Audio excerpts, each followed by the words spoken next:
India TV, आपकी आवाज। को नौकरियों से निकालने का काम शुरू कर दिया इन्होंने। 250 कर्मचारी इन्होंने कॉन्ट्रैक्ट वाले जो थे नॉर्थ में, जो कि हाउस कीपिंग स्टाफ थे, उनको बाहर कर दिया। डेटा एंट्री ऑपरेटर थे जो 100 साउथ में, उनको बाहर कर दिया। ईस्ट एमसीडी के हेडक्वार्टर का जितने भी कॉन्ट्रेक्चुअल एम्प्लॉयज थे उन सबको कह दिया कि अब आप लोग काम पे मत आइएगा, आप सबको बाहर कर दिया।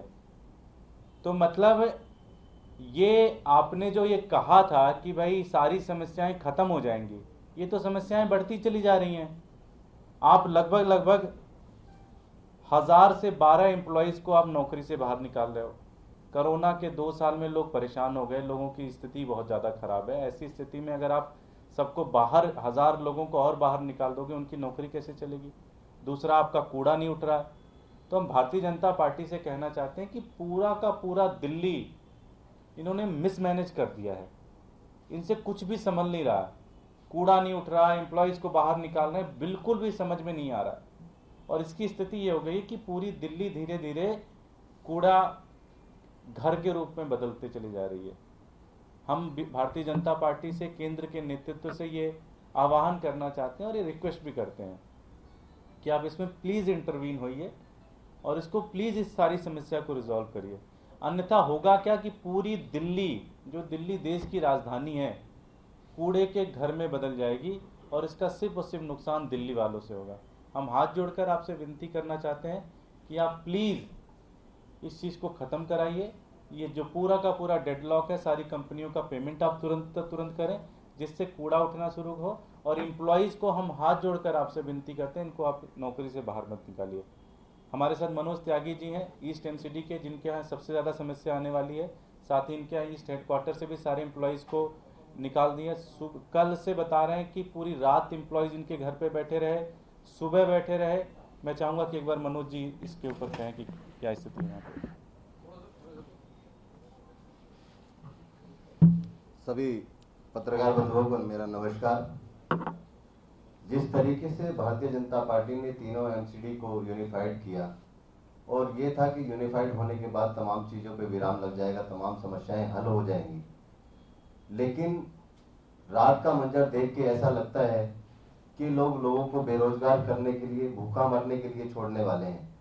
आज ईडीएमसी के तमाम कर्मचारी परेशान हैं अपने रोजगार को लेकर, अपनी तनख्वाह को लेकर। रोज किसी न किसी एसोसिएशन के लोग आते हैं उनकी सैलरी को लेकर के।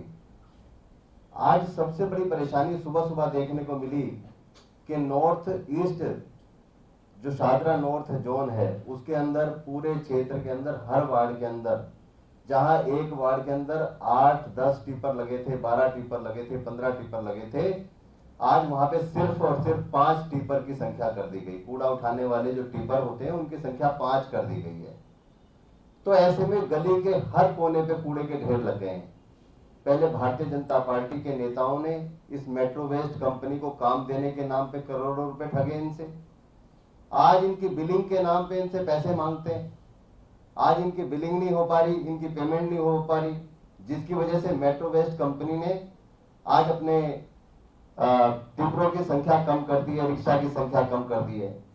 आज हर गली के कोने पे आप देखेंगे कूड़े का ढेर लगा हुआ है।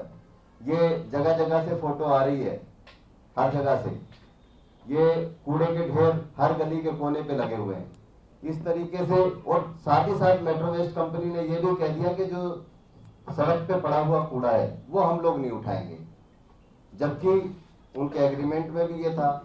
तो भारतीय जनता पार्टी के नेताओं ने या तो बहुत ज्यादा इनसे घूस खा रखी है, काम नहीं करा पा रहे, साथ ही इनकी पेमेंट नहीं कर पा रहे, उससे ये कंपनी परेशान है और आज पूरा क्षेत्र कूड़े का ढेर बनने को तैयार है। तो हमारा आप लोगों के माध्यम से यही अनुरोध है भारतीय जनता पार्टी के तमाम नेताओं से कि इसके अंदर इंटरवीन करें और तमाम समस्याओं का निवारण करें। जो कंपनियों को पेमेंट देनी है वो कंपनियों की पेमेंट दी जाए, जो कर्मचारियों को हटाया जा रहा है उनको रोका जाए और जिनकी सैलरी रुकी हुई है उनकी सैलरी दी जाए।